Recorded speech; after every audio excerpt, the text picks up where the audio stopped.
সোদপুর ঘোলা কল্যাণী এক্সপ্রেস ওয়ের উপর অস্থায়ী হোটেলে অগ্নিকাণ্ড, ঘটনাস্থলে দমকলের 5টি ইঞ্জিন।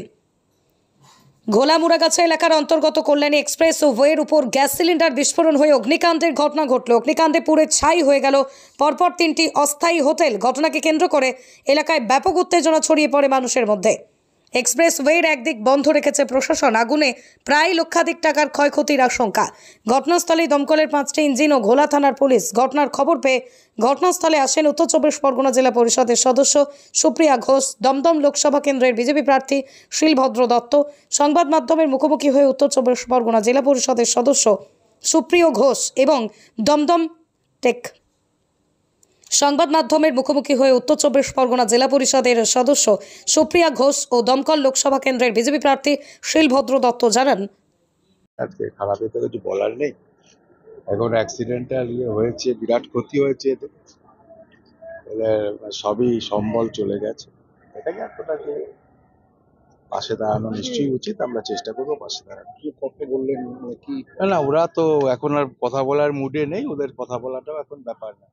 একটা লোকের সর্বস্ব চলে গেছে, কাল সকালে কি করবে ঠিক নেই। তো সেখানে দাঁড়িয়ে তো এটা তো কিছু বলারও নেই। এটা আমাদের অ্যাক্সিডেন্ট হয়েছে, দেখা যাক কি আছে।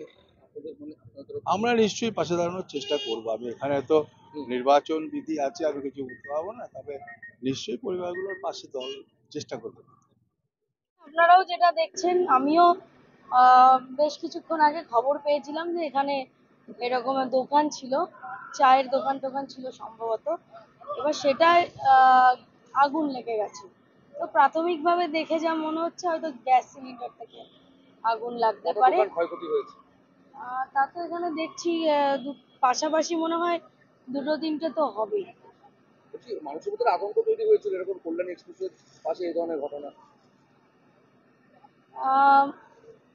বললো অবশ্যই এখানে তো আগুন লেগে গেছে, একটা ঘটনা ঘটেছে, আমরাও শুনে ছুটে এসেছি দেখার জন্য।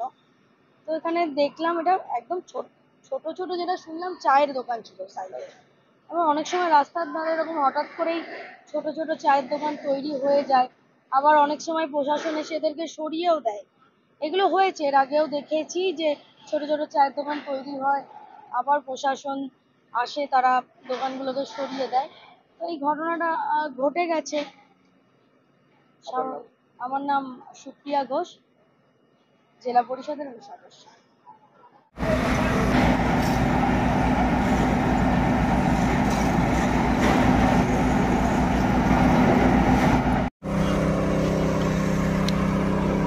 একটু পানি দিলাম